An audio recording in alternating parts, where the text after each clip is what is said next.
Nabanggit mo kanina yung PhilSCAP, na Hmm. natulungan ka ng PhilSCAP. So, balita ko tumakbo kang board of trustee ng PhilSCAP. So, ano nga pala yung ibig sabihin ng PhilSCAP para sa kaalaman ng iba, anong masasabi mo sa PhilSCAP? Meron ka bang mga ipapayo tungkol sa mga composer na gusto maging member ng PhilSCAP?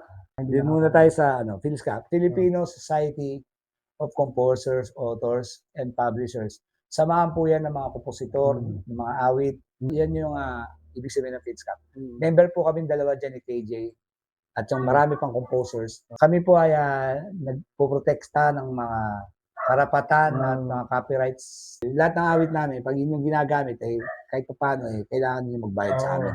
At ngayon, may election nga, di ba? Election, Actually, hindi ka naman po sa PhilSCAP, sa Board of Trustees, hindi ka naman po pwedeng gusto kong tumakbo.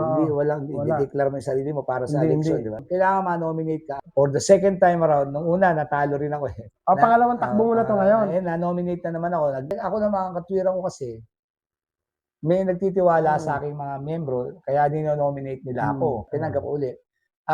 Total, kaya naman ng katawan natin.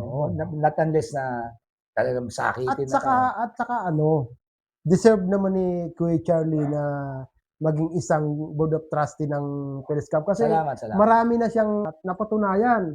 Baka makatulong tayo. Sa mga gusto mag-membro ng PhilSCAP, kailangan lang po dyan meron ka ng kantang na-release commercially or sa online, sa Spotify, sa iTunes. So, pwede ka na po magpa-membro. So sa mga member, punta lang kayo sa office ng PhilSCAP. sa mga member ng PhilSCAP, si Kuya Charlie, mga mananawagan. Beke naman.